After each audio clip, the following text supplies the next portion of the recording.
Sejam bem-vindos ao meu canal Adson Ferreira TV. Bem, passei um tempinho sem gravar, mas hoje estou voltando novamente e peço que você possa deixar aí um like, possa compartilhar esse vídeo com as pessoas, onde falaremos de um tema muito especial.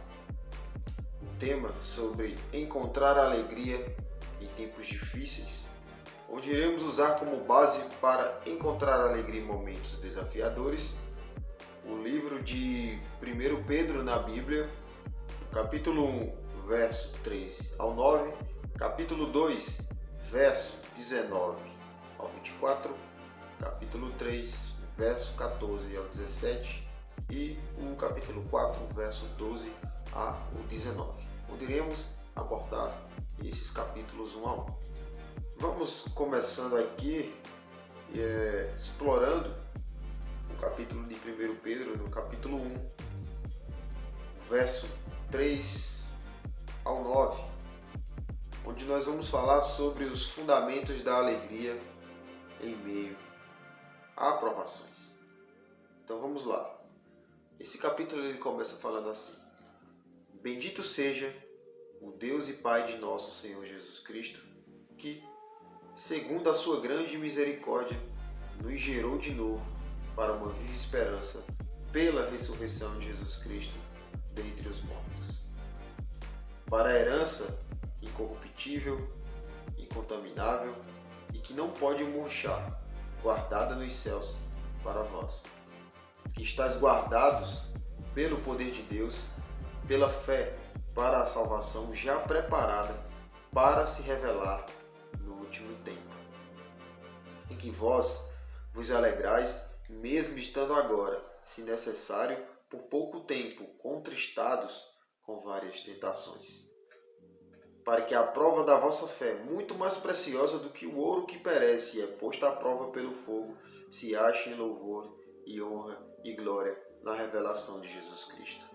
ao qual, não havendo visto, amais, no qual, não o vendo agora, porém crendo, exultais com alegria inefável e gloriosa, alcançando o fim da vossa fé, a salvação das almas.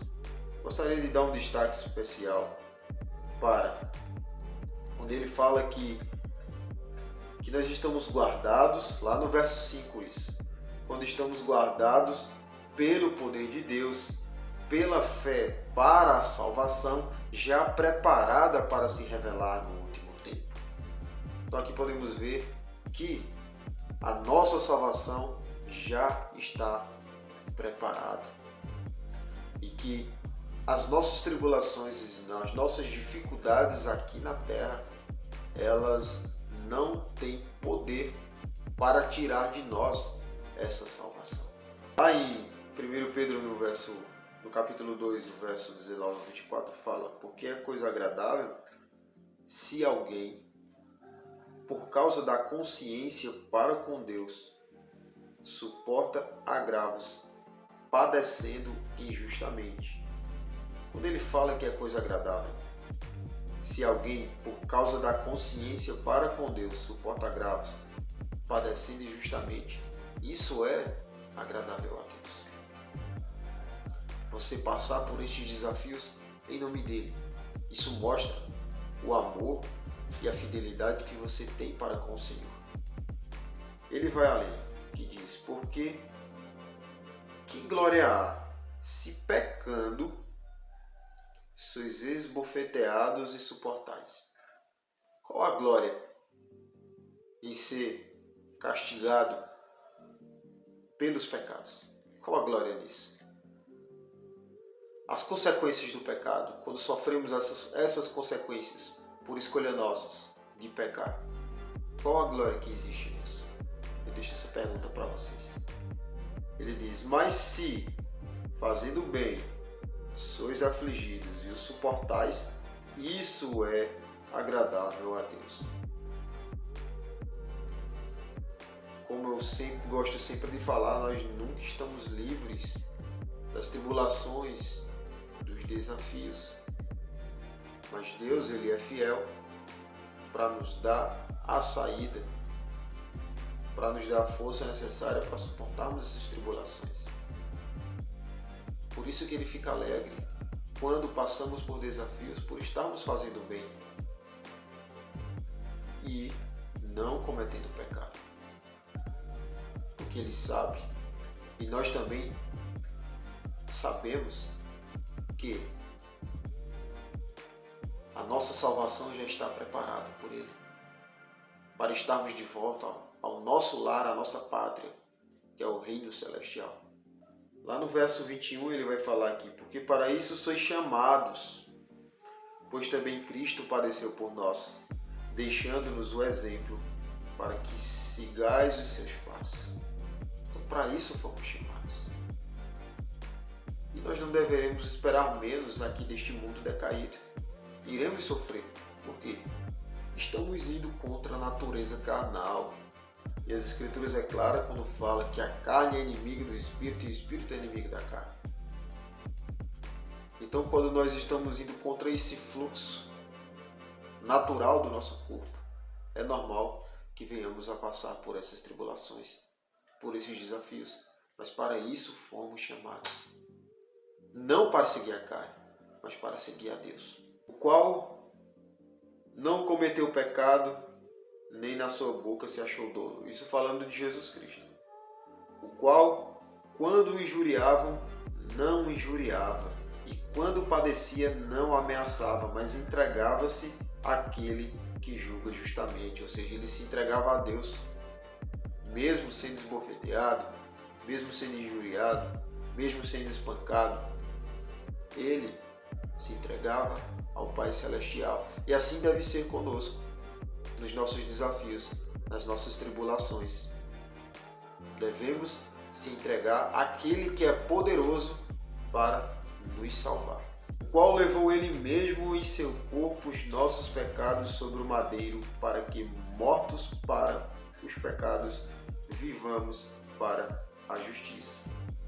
Por suas feridas fostes sarados. Todos nós fomos salvos, libertos de sermos escravos do pecado. Temos o livre-arbítrio para escolher se realmente queremos seguir o Salvador Jesus Cristo. Mas também, se padecerdes por causa da justiça, sois bem-aventurados, ou seja, sois abençoados. E não temais com medo deles, nem vos turbeis. Não tenha medo. Antes, santificai o Senhor Deus em vosso coração, e estais sempre preparados para responder a qualquer que vos perguntar a razão da esperança que há em vós, com mansidão e temor.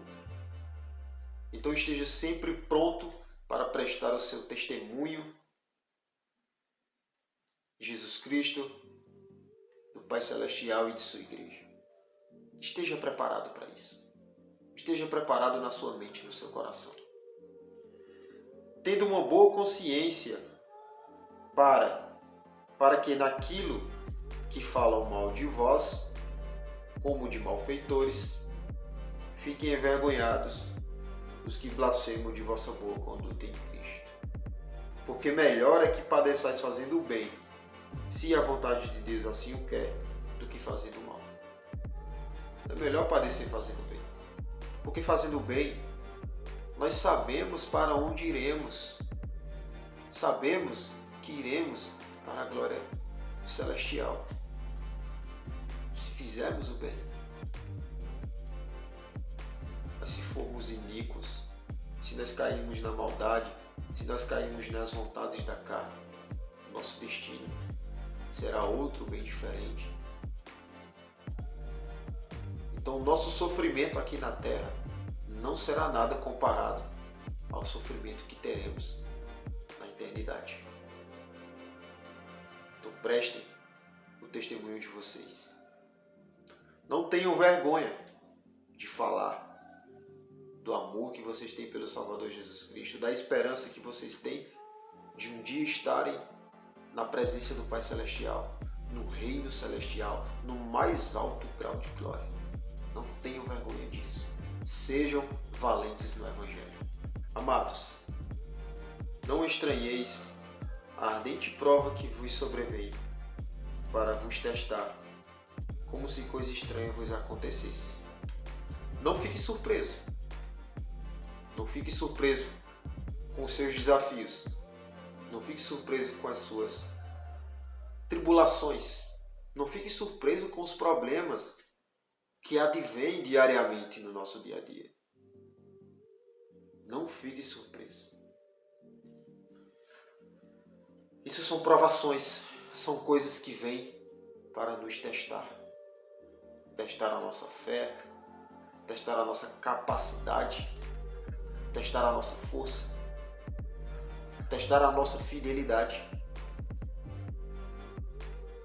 Em vez de você estranhar esses desafios, como se coisa estranha vos acontecesse, o que não é estranho passarmos por essas provações aqui, neste mundo caído.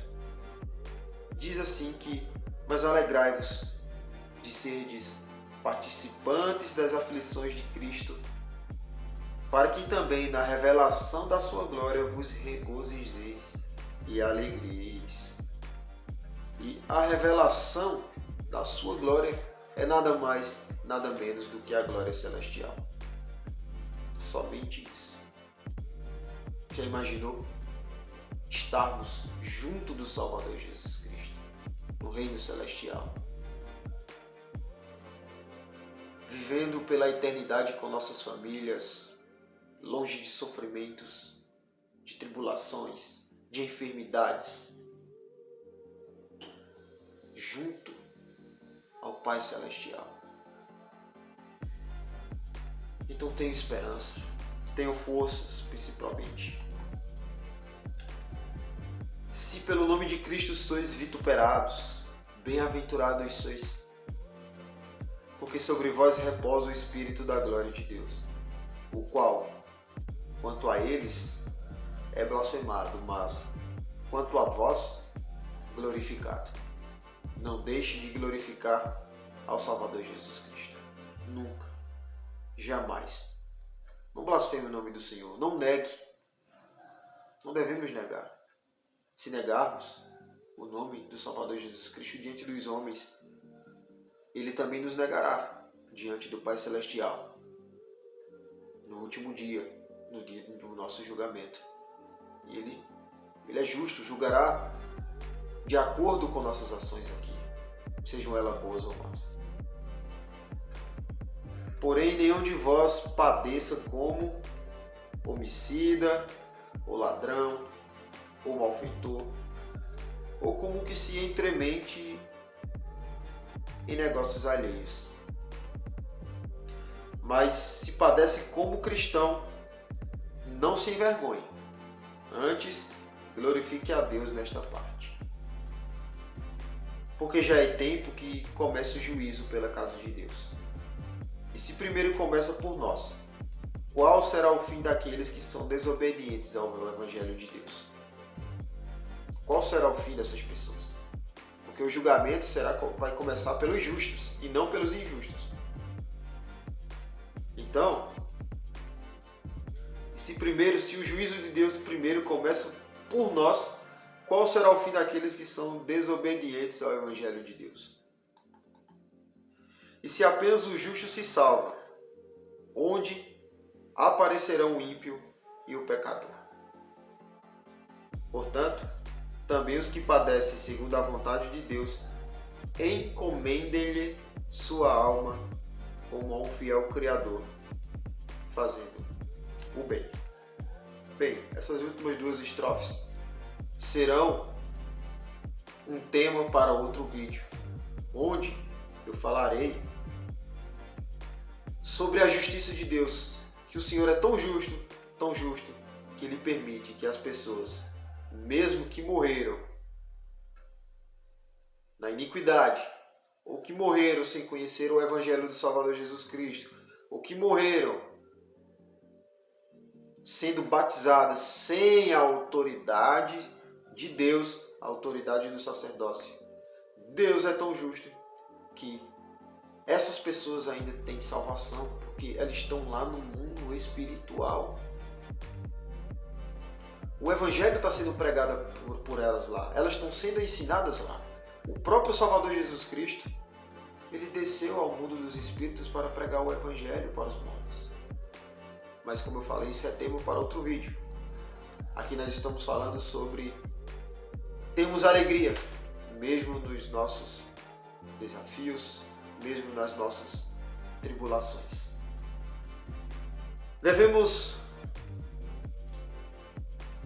buscar alegria mesmo nas dificuldades, baseando-se nas promessas de Deus, conforme escrito lá em 1 Pedro, na Bíblia.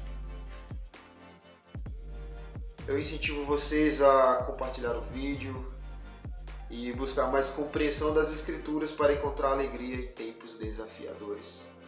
Tenha um bom ânimo, pois o Salvador Jesus Cristo ele venceu a morte. Tenha um bom ânimo, pois o Salvador Jesus Cristo, com a sua expiação infinita, ele nos deu a oportunidade de todos nós ressuscitarmos, sermos julgados perante o Senhor no último dia. E de acordo com nossas obras, nós podemos estar junto do Pai Celestial, junto com nossas famílias para a eternidade. Perseverem até o fim. Não deixe que essas tribulações, que esses desafios desviem vocês do caminho em que devem andar. Eu presto o meu humilde testemunho de que eu sei que Deus e Jesus Cristo vive e que Ele nos ama. Que a Igreja de Jesus Cristo dos Santos dos últimos dias é a Igreja verdadeira. A Igreja que foi restaurada. A Igreja que foi fundada pelo Salvador Jesus Cristo lá na época dos apóstolos Pedro, João, Tiago, Mateus, Simão, o Zelote, a igreja primitiva. E eu presto testemunho que hoje temos um profeta vivo que guia esta igreja. Eu presto o meu testemunho em nome de Jesus Cristo. Amém. Até a próxima.